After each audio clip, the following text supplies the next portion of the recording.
मंडळी, मी तुम्हाला दोन मुली दाखवणार आहे. ही मुलगी बघा आणि मग ही मुलगी बघा. तुम्हाला कोणती मुलगी जास्ती आवडली? कोण जास्त सुंदर दिसतंय? ही साधीवाली का ही नवरी? आता तुम्ही म्हणाल, मॅडम इंग्लिशचा आणि नवरीचा काय संबंध? बरं ते जाऊ दे.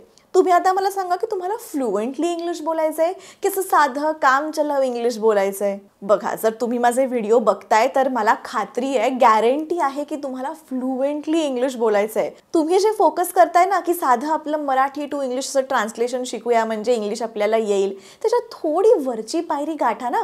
तात्पुरतं तुटकं फुटकं इंग्लिश बोलून काहीच फायदा नाही आहे. त्यासाठीच तुमच्यासाठी मी आणलेली आहे 30 स्मार्ट फ्रेजेस. या फ्रेजेस फ्लुएंट इंग्लिश स्पीकर सुद्धा वापरतात आणि आजपासून या फ्रेजेस तुम्ही देखील वापराल. आता तुमच्या प्रश्नाचं मी उत्तर देते की नवरी आणि इंग्लिशचा काय बरं संबंध? तर मंडळी बघा, नवरी कसं मेकअप केल्यावर अगदी सुंदर दिसते. एरवी ती साधी दिसते, छान दिसते, पण मेकअप केल्यावर ती अजून सुंदर दिसते. तर तसंच इंग्लिशचं सुद्धा त्या नवरीसारखंच आहे. मेकअप केल्यावर कशी नवरी सुंदर दिसते, तसं फ्रेजेस हे इंग्लिशला मेकअप लावण्याचं काम करतात. तर अशा प्रकारे तुम्हाला देखील तुमच्या इंग्लिशला मेकअप लावायचा आहे. म्हणजे इतकं छान सजवून तुम्हाला इंग्लिश बोलायचं आहे की समोरच्यावर इम्प्रेशन पडणार म्हणजे पडणार. तुम्हाला पण असं इंग्लिश बोलायचं असेल तर व्हिडिओ शेवटपर्यंत बघा. म्हणजे तुम्हीच म्हणाल की कुठे मी काहीतरी वेगळं साधं ट्रान्सलेशनवाला इंग्लिश शिकत बसले होते. हे इंग्लिश तर अजूनच भारी आहे. नमस्कार मंडळी, स्पीक इंग्लिश विथ ऐश्वर्यामध्ये मी ऐश्वर्या तुमचं मनापासून स्वागत करते. सुरुवात करूयात आजच्या आपल्या व्हिडिओला. आपली पहिली फ्रेज आहे of the charts. Of the charts म्हणजे व्हेरी हाय, खूप जास्त. फॉर एक्झाम्पल आपण सेंटेन्स बघूया. Our MSEB bill was off the charts last month. Our MSEB bill was off the charts last month. म्हणजे काय? आमचं MSEB बिल गेल्या महिन्यात खूप जास्त होतं. Of the charts. दुसरी फ्रेज, सेकंड फ्रेज आपली आहे stabbed in the back. Stabbed in the back म्हणजे betrayed by someone you could trust. म्हणजे मराठीत आपण म्हणतो ना, पाठीत खंजीर खुपसणे. So that is stabbed in back. For example आपण सेंटेन्स बघूया. I don't want to be her friend anymore. She stabbed me in the back.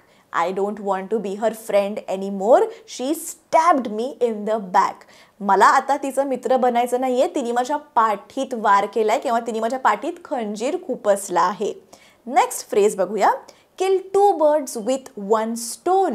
म्हणजे accomplish 2 different things at the same time. म्हणजेच आपण म्हणतो ना, एका दगडात 2 पक्षी.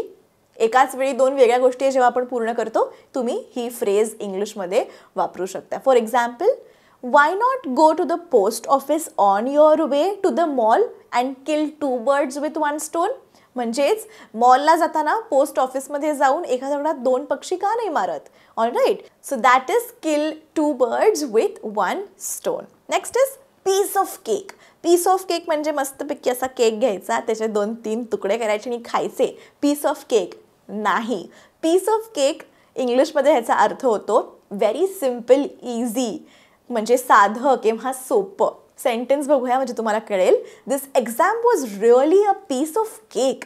दिस exam was really a piece of cake म्हणजे ही परीक्षा खरोखर खूपच सोपी होती. ही परीक्षा सोपी होती. रूल ऑफ थंब म्हणजे अंगठ्याचा नियम का बरं?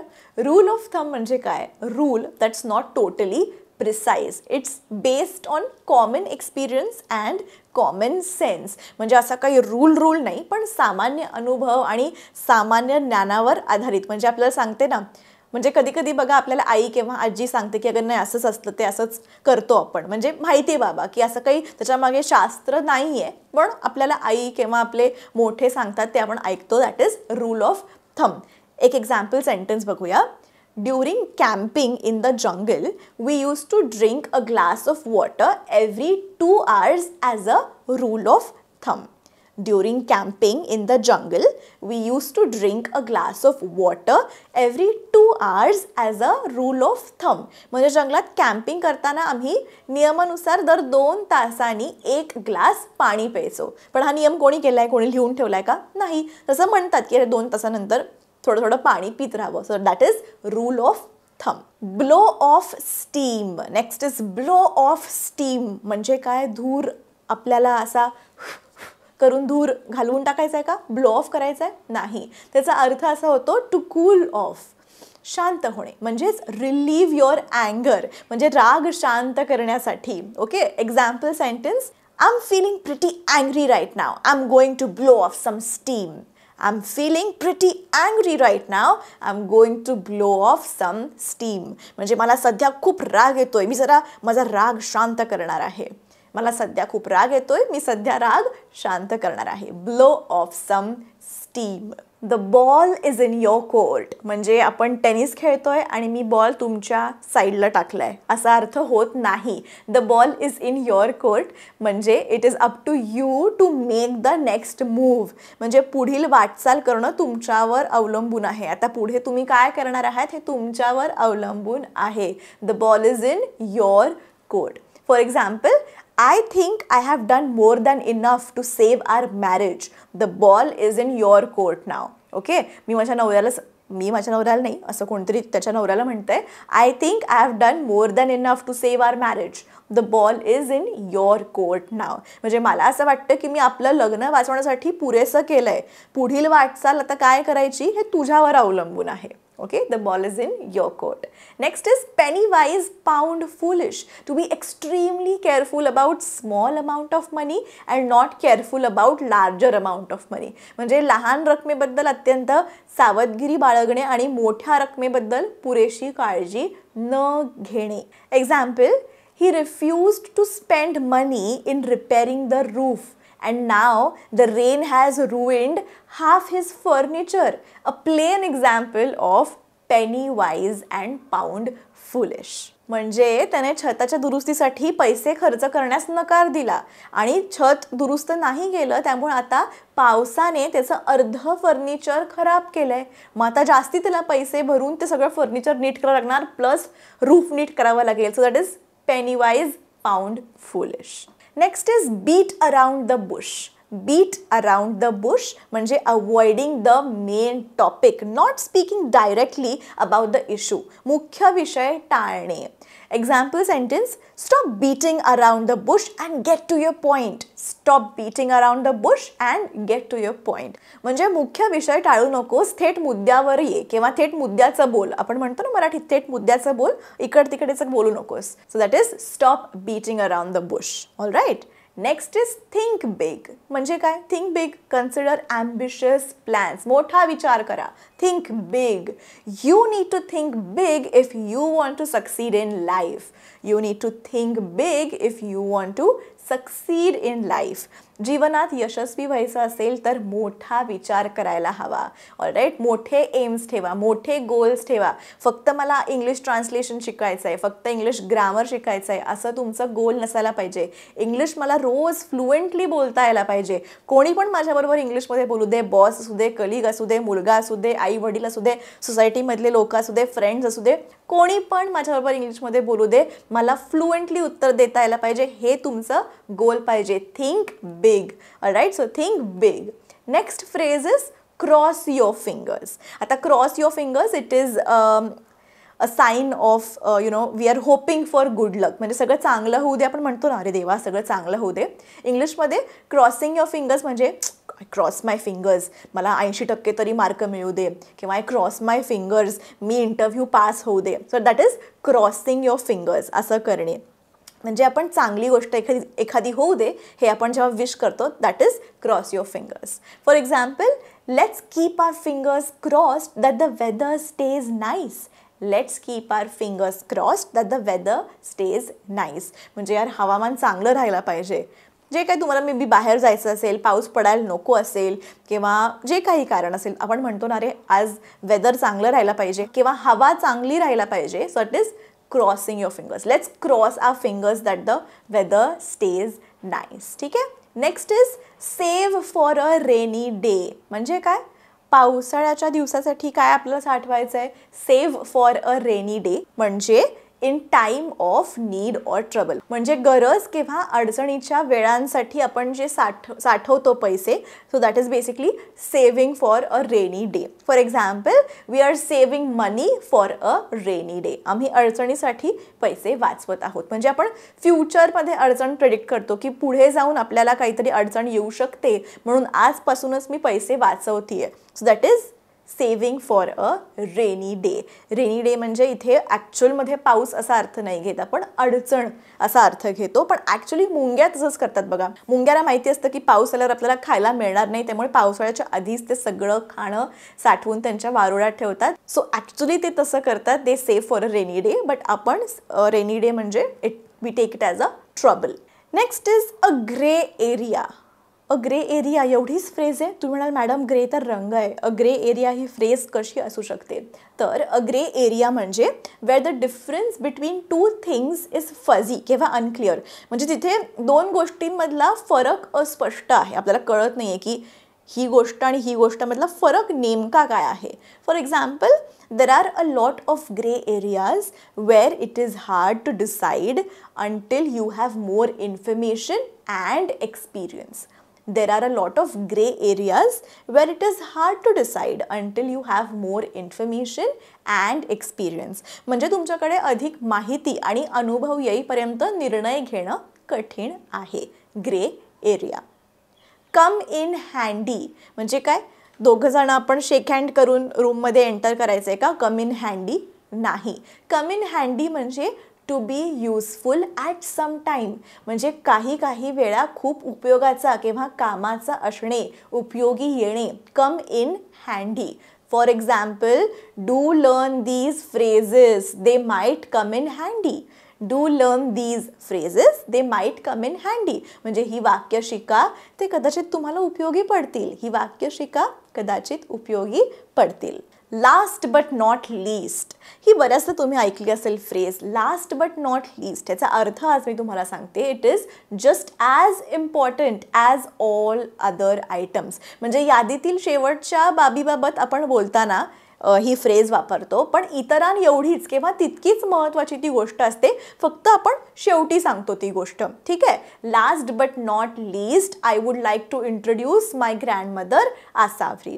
लास्ट बट नॉट लीस्ट म्हणजे मी माझ्या सगळ्या फॅमिली मेंबर्सची ओळख करून देते आणि शेवटी उरली माझी आजी, तर मी सांगणार last but not the least. म्हणजे शेवटी इंट्रोडक्शन करून देते, पण ही पण तितकीच महत्त्वाची व्यक्ती आहे बरं का. Last but not the least, let me introduce you to my grandmother Asavari. So शेवटी मला माझ्या आजीची म्हणजे आसावरीची ओळख करून द्यायची आहे. Last but not the least. No kidding. No kidding म्हणजे काय? लहान मुलं अलाउड नाही आहेत का इकडे? तर नाही. नो किडिंग म्हणजे use to emphasis the truth of the statement. म्हणजे नो किडिंग म्हणजे खरं सांगतोयस की काय? खरं सांगतेस? That is no kidding. For example, no kidding the test is tomorrow. म्हणजे खरं सांगतोयस उद्या परीक्षा आहे? No kidding. All right. No kidding. Kids not allowed ह्याचा अर्थ नो किडिंग नाही आहे. नो किडिंग असं एकदम धक्कादायक विधानसारखं आहे. No kidding. All right. Next is it's out of question. It's out of the question. It's out of the question म्हणजे काय? हा प्रश्नाच्या बाहेरची गोष्ट आहे. इम्पॉसिबल, अशक्य. It's out of the question. A new car is just out of the question. It is just too expensive. म्हणजे नवीन कार घेण्याचा प्रश्नच नाही आहे, ती खूप महाग आहे. Out of question. Next is sooner or later. Sooner or later. At some time in the future. One day म्हणजे भविष्यकाळात कधीतरी, एक दिवस, आज न उद्या. Sooner or later. Sooner or later, she is going to realize what a mistake she is made. Sooner or later, she is going to realize what a mistake she is made. म्हणजे उशिरा का होईना तिच्या लक्षात येईल की तिनं काय चूक केली आहे. Sooner or later. Next is take it or leave it. Take it or leave it. मराठीमध्ये बघा आपण म्हणतो घ्यायचं तर घे, नाहीतर राहू दे, नाहीतर सोडून दे. Take it or leave it. I'll give you 20,000 for the bike, take it or leave it. मी तुला बाईकसाठी 20,000 रुपये देईन, घ्यायचं तर घे, नाहीतर राहू दे. Okay. That is take it or leave it. Next is no hard feelings. Feelings आता हार्ड कसे होणार, हार्ड सॉफ्ट काय सांगता तुम्ही, सॉफ्ट फिलिंग्स काय असतं, नो हार्ड फिलिंग्स म्हणजे काय, that is use to tell somebody that you do not feel angry after an argument. म्हणजेच तुमचा जेव्हा एखाद्या व्यक्तीबरोबर काही वादविवाद होतात तर वादविवादानंतर आपण रागवलो नाहीये असं सांगण्यास वापर केली जाते ही phrase. Alright, no hard feelings. For example, so we still friends right, no hard feelings. माझी भांडण झाली आहेत एका मैत्रिणीबरोबर आणि मी तिला म्हणतीये so we still friends right, no hard feelings. म्हणजे तर आपण अजूनही मित्र आहोत ना, मी रागवलेली नाही आहे बरं का, तर आपण अजूनही मित्र आहोत ना, मी रागवलेली नाही आहे, हे सांगण्यासाठी नो हार्ड फिलिंग्स ही फ्रेज वापरली जाते. Next phrase is once in a blue moon. Blue moon madam, चंद्र निळा असतो. Once in a blue moon अर्थ असा आहे व्हेरी रेअरली, म्हणजे फार क्वचित. I don't know why she bought that music system, she uses it once in a blue moon. म्हणजे तिने तिची म्युझिक सिस्टीम का विकत घेतली हे मला माहिती नाही, कारण का ती फार क्वचित ती वापरते, अगदी नाहीच वापरत, वर्षातून एकदाच ती म्युझिक सिस्टीम वापरते. Once in a blue moon. To crash somewhere. Oh no म्हणजे ॲक्सिडेंट करायचा आहे ही फ्रेज बोलण्यासाठी, तर नाही. टू क्रॅश समवेअर म्हणजे टू अराईव्ह इनफॉर्मली, म्हणजे कधी पण येऊन राहा. आपण जे म्हणतो आपल्या मित्रांना, अरे कधी पण ये तू घरी, तुझंच घर आहे, कधी पण ये. आपण हे इनफॉर्मली जेव्हा म्हणतो that is to crash somewhere. So that is for example, if you need somewhere to stay, feel free to crash at my place. म्हणजे काय, माझ्या घरी येऊन शब्दशः धडक नाही मारायची आहे. If you need somewhere to stay, feel free to crash at my place. म्हणजे तुला कुठेतरी मुक्कामाची गरज असल्यास माझ्या घरी बिंदास्त ये. Alright, crash at my place. Next is you can't go wrong with it. You can't go wrong with it म्हणजे it's always a good idea. Example सांगायचं झालं तर, you can't go wrong with a pink and grey combination. म्हणजे काय की अरे pink, for example जर pink आणि ग्रे हा ड्रेस घातला तर हे कायम चांगलंच दिसणार आहे, कारण पिंक आणि ग्रे कॉम्बिनेशन नेहमीच चांगलं दिसतं. You can't go wrong with it. किंवा black and white. Black and white dress is always going to look fabulous. You can't go wrong with it. किंवा जर म्हणायचं असेल, बघा आता माझ्याकडे पडदे व्हाईट आहेत. You can't go wrong with white curtains. So you can't go wrong with म्हणजे हे कधीच चुकू शकणार नाही. ओके, हे कायम छान असेल, कायम बरोबरच असेल. You can't go wrong with it. Next is to make it work. To make it work म्हणजे त्याला कामाला लावायचं आहे का, नाही. टू मेक इट वर्क म्हणजे टू सक्सीड विदाउट डिफिकल्टी. अडचणींचा सामना करताना यशस्वी होणं, म्हणजे फार अडचणी न येता तुम्ही ते फेस केलेलं आहे आणि यशस्वी झालेला आहात. For example, staying at a hostel is difficult, but we make it work. Staying at a hostel is difficult, but we make it work. म्हणजे वसतिगृहात राहणं अवघड आहे, पण काम चालवतो आम्ही. ठीक आहे, जमतं आम्हाला, काम चालवतो आम्ही. Make it work. Next is where on अर्थ.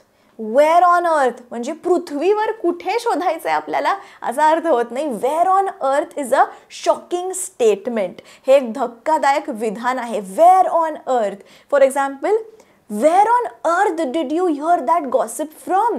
करण जोहरचं लग्न झालं, ओ माय गॉड कुठून ऐकलंस तू हे. Where on earth did you hear that gossip from. ठीक आहे, वेअर ऑन अर्थ धक्कादायक विधान आहे. आणि हे विधान मी आत्ता जेवढ्या एक्साइटमेंटमध्ये म्हटले तसंच इंग्लिशमध्ये बोला. इंग्लिशमध्ये पण असे स्वर असतात. तुम्ही रँडमली जर म्हटलात ही phrase, where on earth, where on earth did you hear to that gossip, किती फ्लॅट वाटतंय. सो वेअर ऑन अर्थ हे धक्कादायक विधान आहे. त्याच प्रकारे तुम्ही ते बोलणं अपेक्षित आहे. Where on earth. Okay, where on earth, थोडीशी एक्साइटमेंट, धक्का लागलाय तुम्हाला, धक्कादायक विधान आहे. तुमचं टोन पण तसंच पाहिजे. Next is that's it.